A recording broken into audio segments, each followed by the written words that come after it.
Hey, what's up everybody? Welcome back to our channel guys. So, sa mga baguhan dito, kindly subscribe. Hit the subscribe button and ring the notification bell guys para palagi kayong updated sa mga vlog natin guys. So, sa vlog natin ngayon guys, naghahanap kami ng sapatos ni baby guys na gagamitin sa biyahe guys. Kasi pupunta kami ng Cebu for the weddings ng brother ng misis ko guys. Ayan, nakita ko nga yan, no? Sabi ko, pwede na siguro to. Sabi ni misis, hindi naman pang babae yan. So, punta kami ng panibagong store. Okay din. Ayan, palakad-lakad lang muna si misis. Nakita namin, merong mga display ng mga sapatos. Kaso lang guys, wala pang bata, pang baby yung mga sapatos dito. Ang mura na kaya dito guys. Mura to kasi lahat dyan meron dyang in-offer na 3 for 100. Ayan, ang dami pang mga ukay-ukay dyan guys, ang daming ukay. So ayun nga, meron nakita si Mrs. dito na sandal niya, gagamitin niya sana. So ayan, tinignan ko rin, maganda naman siya, parang pulido naman. Kaya yung usap-usap kaming dalawa if okay lang ba, maganda ba, or ayan, meron din siyang tinuro na boots, pinakita ko sa kanya pero sabi niya ang laki man. So ayan, kaya guys, nagkanap siya, nakita niya yon, pumunta ako sa cashier yan kasi tinanong ko nga yung presyo ng sandal. Ayan, tinanong ko, sabi ng nagbenta is 180 daw, pwede din 150. Kaya bumalik ako sa kanya, chinek namin yung sandal if merong mga sira.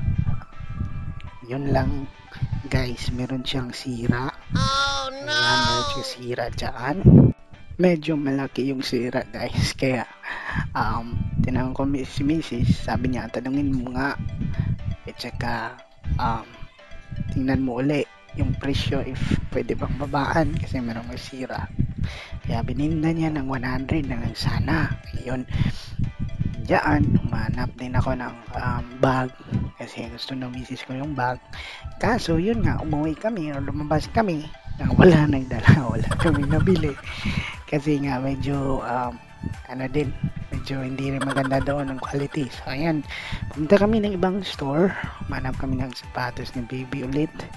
Yan, meron na kami nakita dyan, pero gusto ni misis tong may frozen ata to.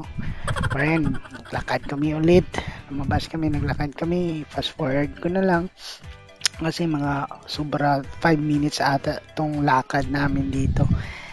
Kaya yun guys, paglalakad namin medyo ang line na yung pako. Ayan, pagdating dyan, saya talaga kami pagdating dyan. Check namin kasi ito yung store na titignan ng mga sapatos din. So pag check ni Mrs., meron din naman palang mga bag dito, kaya tinignan niya yung price pero hindi ako medyo mahal kasi, kaya focus na lang ako sa mga sapatos dito if meron kami makita na sapatos ni baby guys. Ayan, palakad-lakad na lang siya. Tingnan naman namin dito, sabi ko magsandal na lang kaya si baby, no? Pero sabi niya ang init kasi sa biyahe kaya hindi pwede. So ayan, naghanap naman siya, sinabi ko ito meron dito sa kanto na to, pero sabi niya medyo hindi naman maganda. Yan talaga yung mga babae, no? Sobrang makilatis na mga bibilhin. Kaya ayun, lumabas naman kami, wala kaming nadala. Ayan, wala kaming nadala, kaya umakad naman kami papasok dito sa isang building. Tapos sinanap namin dito if baka merong mga sapatos na tinitinda. Kaya lang, wala nga kaming mahanap dito guys. Kaya palakad-lakad na lang kami, umikot-ikot, wala naman kaming mahanap dito kasi wala nga mga sapatos pang bata, pang baby. Kaya dito kami pumunta sa isang ukay naman. At nang nakita ni Mrs. dito sa tabi, ayan, naghanap siya, tapos meron siyang nahanap, ayan, meron siyang nahanap, pwede naman siguro ito, sabi niya. sabi ko din na pwede naman siguro yan kasi ano naman, pang hindi naman to panlakad lang ni baby, hindi naman temporary lang naman to. Ayan, sinabihan ko yung ni Ari, sabi niya baka 120 daw. Sabi ko baka pwede itong 100. Sabi na naman 100, kaya binayaran na lang namin. Ayan. Ayan, pagkatapos niyan, ayan, meron kami, dala na namin yung sapatos. At saka umanap naman si Mrs. ng mga ulamin, gulay daw, sabi niya. Ayan, sumusunod naman ako kasi wala tayong magawa pag misis na natin yung kasama, di ba? Ayan. Meron dyan nakita dito, kamote, sabi 40 kilo per kilo daw. So, bumili siya ng 2 kilo. Ayan, tinanungan ko siyang pasok doon sa plastic. Tapos, yan, kinilo na ni